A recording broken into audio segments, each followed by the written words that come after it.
ang masakit niyan is merong this huge, this lavish, I'm sorry to use the word, I don't like adjectives, but there's no way to express this lavish launch of Bagong Pilipinas, Yeah, lavish which is talaga. touted to be a branding campaign. Seriously, why does government need a branding campaign? Government is government. We are complete in the branding. We have the symbol, we have the national anthem, we have the flag, we have the skills of the various offices. Why do we need brands? Why do we need new logos? Tama. Why do we need videos? Seriously. And then what the need to declare to the people that we now have a Philippine Development Plan, which by the way was already launched last year.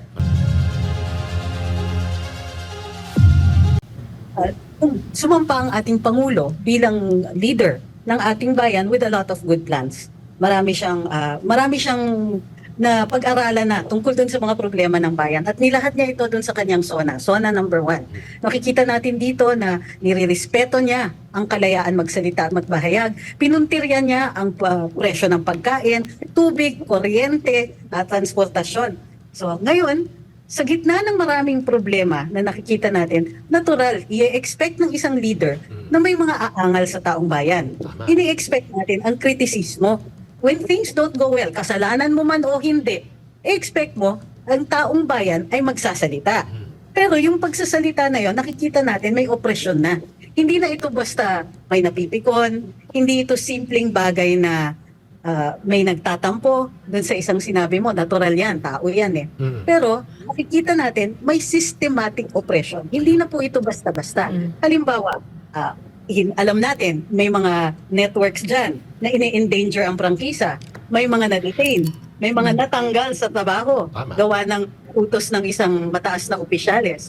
Tapos, hindi lang yan ha, nagbabayad ang gobyerno, or at the very least, hindi nila sinasalungat yung balita na may mga trolls na binabayaran ng gobyerno para atakihin ang ordinaryong mamamayan na nais lamang magsalita at magpahayag ng kanilang damdamin at saloobin. Nakikita natin sa gitna, may krisis tayo sa kuryente, hindi nila pinag-uusapan yan. Nagtaas ang presyo ng tubig, nagtataas ang presyo ng pagkain. Sa gitna ng lahat ng ito, ang unang nilang naiisip, baguhin ang saligang batas at matahimikin ang ilang mga taong nagsasalita at nagpapahayag. Saan ka nakakita na gano'n ang reaksyon? Na imbis na atupagin ang solusyon sa mga problema na alam naman nila kung ano yung mga solusyon na yon, ay ang aatupagin nila yung kritisismo. Yes. Ang aatupagin, pagbabago sa saligang batas na hanggang ngayon hindi nila ini-explain kung ano ang specifics nun. So, natural, magtatanong tayo, nakikita natin may mga government officials, nagpapabaya, sino bang in charge sa tubig? Yes. Sino bang in charge sa kuryente? Sino bang in charge sa deteriorating conditions ng ating environment? Marami tayong problema. Pero yung mga kalihim, parang wala tayong narinig sa kanya. But the buck stops with the leader. Exactly. Kasi sa leadership na yan. Kung ang mga tao mo hindi nagpo-perform, natural, magtatanong ang taong bayan, Mr. President, ano na? Pero anong nakukuha natin? Maswerte tayo kung deadma lang eh. But instead, may oppression. Yes. Bakit gano'n? May problema, pero you shoot the messenger. Now, hindi na, binigyan, ito yung maganda pa niyan ha, binigyan natin ng oras. Hindi po ito first 100 days. Hindi ito first 6 months. Patigidig na tayo, magdadalawang taon na. Pero anong nangyayari? Instead of more information, we get less. Instead of more service, we see less. Tapos, nape-play up pa yung leisure ng ating Pangulo. Concerts, parties. Can you blame the people if they are upset? Can you blame the people if they will criticize? But what are the reactions to blaming and criticism? Oppression. That's not how government works. Mayroon yung guarantee ng free speech. Nakalagay sa saligang batas, no law shall be passed abridging the freedom of speech or of expression. Tama. Sinasabi dito, nililimitahan yung power ng gobyerno na limitahan ang ating kalayaan magsalita at magpahayag. Pero, imbis na respetuhin, imbis na i-uphold ang saligang batas pagdating sa ating kalayaang magsalita at magpahayag, nadidiminish pa. So what are we expected to do? Alam niyo ba na the right to free speech is a social valve? Nagre-release siya ng pressures. Siyempre, di ba, nagkakaroon ng social pressures, societal pressures. Poverty alone is one of the biggest pressures on society. So, binibigay ng saligang batas yung pagkakataon na maka-vent ang taong bayan. But instead of venting, you see threats. You see threats on removing franchises, removing hosts, walls. You see accounts on social media getting taken down. And the worst part is, walang explanation. Yeah. Walang Yes, Attorney, Attorney question. Attorney Trixie, thank you. Attorney question. So, itong oppression that you're talking about right now, is this the first time that you're feeling it? Is this the first time that you're experiencing it? Oh, definitely. Kasi kahit noon, matagal na tayong nag-activista. I was really proud of the Duterte administration. But before that, I was a government critic. And in all my years before that, under Noynoy, under Gloria, I was always a very active critic. But not once was I threatened with the loss of my livelihood Yes. for saying something. Yes. At Yes. kinakausap nila ako, sasabihin, bakit mo sinabi to? Bakit ganito? May mga ganon.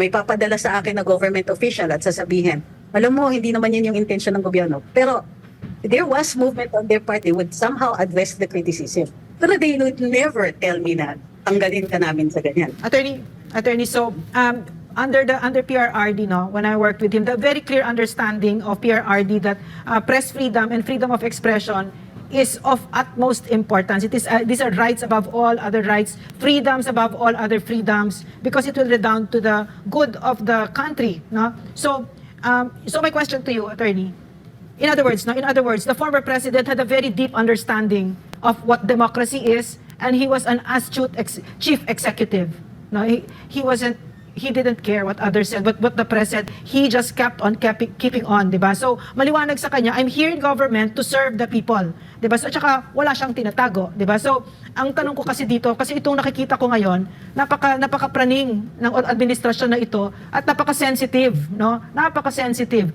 na simpleng dissent ay parang hindi nila kaya. So my question, does it mirror, what does it say? Does it say that the sitting president has no idea what it is like to be an executive? Is it what it means? That he has no idea what his job is? Is it a clear reading of what's going on right now? Ganito yun, Doc. Yeah. If he doesn't know, he ought to know. Yeah. It is his mandate. The Yes. Supreme Court has already said, public officials cannot be onion skin. Cannot. Criticism is a vital part of democracy. Kaya na demokrasya ito. Kasi may dynamic. Government must listen to the people because government gets its power from the people. The entire mandate of the whole system of government rests on the people's choice. When we go to the polls, when we elect them, and yes, when we suffer their governance, it's all because we give them that power. And they are in power simply because we allow them to Yes. take power. So- The least that they can do for us is listen. Yes, Attorney, so you are a student of history, yeah? You are a student of history, and I strive to be one as well. So what happens to an administration that turns a deaf ear on its people? Kasi mukhang ayaw nila ng batikos, mukhang bawal yon, no? At mukha bang may papayag dito? Wala namang papayag doon kasi demokrasya tayo, no? So what will happen to an administration where they do not listen to the people? Diba, we mentioned earlier on that the freedom of speech acts as a pressure valve. Without that pressure valve, Yes. if you oppress or you suppress the freedom of speech, pressures build up. And what happens at the end of that? But there is social unrest. We're lucky if it's just unrest. Yeah. But then eventually these things could zoom towards something else. And we know we are no strangers to changes in government. We've had in the past 40 years we've had two. And the beginnings of our government come from a revolution. A revolution also brought about by increasing societal pressures. So he should take a page from previous rulers, those who have turned a deaf ear, particularly to concerns about lifestyle. Correct. Diba? Yes, Hindi, it's not something that we should treat frivolously. The removal of two presidents were due to what people would see as excesses in lifestyle. So maybe it would be a good idea for any leader to remember this. Yeah, correct. Claro. Attorney Trixie, before pa ako magpapatuloy, ipapasa muna kita kay Brother Franco. Very good points that you raised. Political authority can only become strong if it is founded on moral ascendancy where people put trust and confidence. Yes, sa akin naman po, Attorney Trixie, ay may katanungan tayo mula sa ating mga netizens. Isa lang dito po is mula kay Boy George. Ito po, ano na po ba ang direction ngayon ng communications team ng current administration ng bagong Pilipinas? Yes, Attorney Trixie, would you like to comment? Ano po ang kanila direction? Kasi hindi marinig ang presidente, mabuti na nandun ka. You are regularly updating the nation, the public. Now, wala kaming nararamdaman ng taong bayan ng tamang direksyon o tamang paghahayag sa mga mahalagang usapin na nagkakagulo na sa politika at pati sa ating kalagayang pang-ekonomiya, Attorney Trixie. The unusual thing is, yung regular press briefings at saka yung the way we handled communications before was a policy set by this president. Na yung 2 to 3 times na press briefings pag disasters, within 2 hours, the media must be informed and the people must be informed of what is going on. When there is an issue, within so many hours, ina-address na dapat yan. Even if it is to say, we're looking into this, you must address it. Tell them that government is on the ball. We are doing something. It wasn't perfect, but at least we would be responsive. And it was the president himself who dictated that. The second policy was that government must speak with one voice. And so that we would look to the leader, Mr. President, these are the issues coming that are at the forefront today. So which ones do we address immediately and which ones are still under investigation? Then he would point that out. So this was regular. We are not seeing that today. Wala yan ngayon. That's correct. Ang masakit niyan is merong this huge, this lavish, I'm sorry to use the word, I don't like adjectives, but there's no way to express this. This lavish launch of Bagong Pilipinas, Yeah, lavish which is talaga. touted to be a branding campaign. Seriously, why does government need a branding campaign? Government is government. We are complete in the branding. We have the symbol, we have the national anthem, we have the flag, we have the seals of the various offices. Why do we need brands? Why do we need new logos?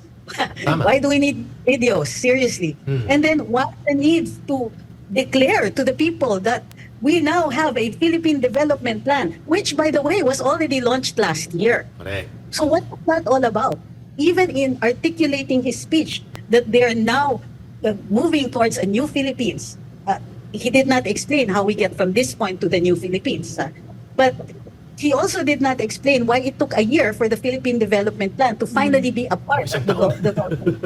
Tama. It's not part of the plans, ha? Remember that Bagong Pilipinas was launched after the budget had been passed.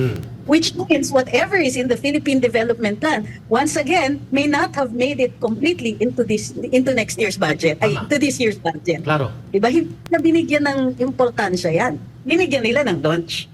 So anong sinasabi nito? Ito pa. Ni-require nila, government, mga kawani ng gobyerno na umattend. Pakasayang sa oras. Siyempre, babayaran mo yun. OT yan. Yeah. Hindi naman yan yung regular hours ng ating mga kawani. Attorney Tapos Trixie, may excuse me kasi ginawang mandatory. But we have to ask you, Attorney Trixie, no? Maliban doon sa magandang pagpupuna mo sa rebranding na very unnecessary, lavishly, scandalously unnecessary, pinunduhan ng pundo ng kaban ng bayan, may gusto kaming i-direktang tanong po sa inyo, Attorney Trixie, sapagkat una po, bago kayo makilala bilang isang social media personality and social media influencer, kayo po ay abogado by profession and by training. Attorney Trixie, Yes.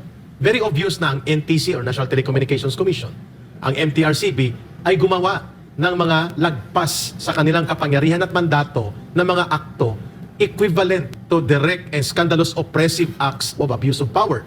And yet, these are agencies of government which are under the office of the President. Attorney Trixie, ang tinutumbok natin dito, ang independent suspension, ang questionable na paulit-ulit na pag-suspend, pagpuna, na ang pressure point na kanilang binabanggit ay nanggagaling sa House of Representatives. Hindi po man lamang nagpahayag ang Pangulo ng Bansa or even ang kanyang mga cabinet secretaries to clarify if this is also the policy of the President involving the two agencies under his office, MTRCB and NTC. Bilang abogado at mamamahayag, your reaction to those scandalous abuse and overreach of power ng mga ahensyang ito, Attorney Trixie. Number one was, one of the guarantees din ng ating saligang batas ay yung karapatan natin to due process. Ibig sabihin, di ba, no person may be deprived of life, liberty, or property without due process of law. Correct. And a franchise is property. Yes. So, once na-grant yan, bago yan tanggalin, kailangan may proseso. Sinasabi ng saligang batas, due process. Meaning, it is owed to us. It is owed because there's a guarantee sa saligang batas at nakadefine pa rin sa batas kung ano yung mga proseso na yon. Isa dun sa mga requirements ng due process is a fair and impartial judge. Tama. So, nasa yung fairness and impartiality kapag ang mga ahensya nagre-react lamang sa rekomendasyon ng lehislatura, ng Kongreso, tapos hindi na sila nakikinig sa ebidensya. Yun. Hindi na sila nagbibigay ng nararapat na proseso at saka ang bilis, lalong-lalo na ang NTC. Medyo kinabahan ako.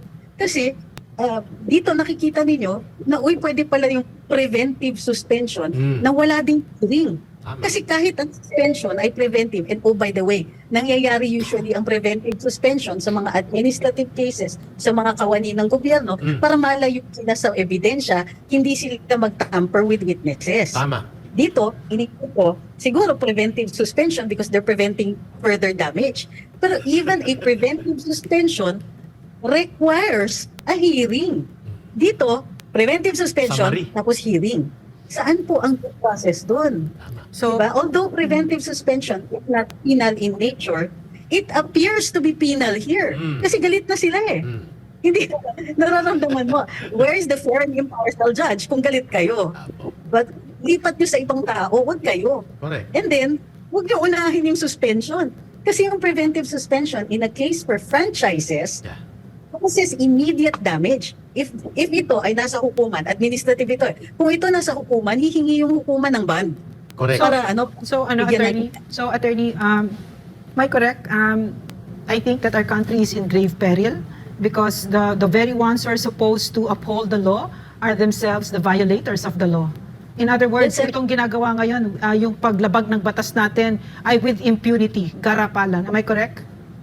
Yes, at the very least, they are the people we look to Yes. regulate the industry, di ba? Yes. We are the people, we look to them to be fair, to be impartial.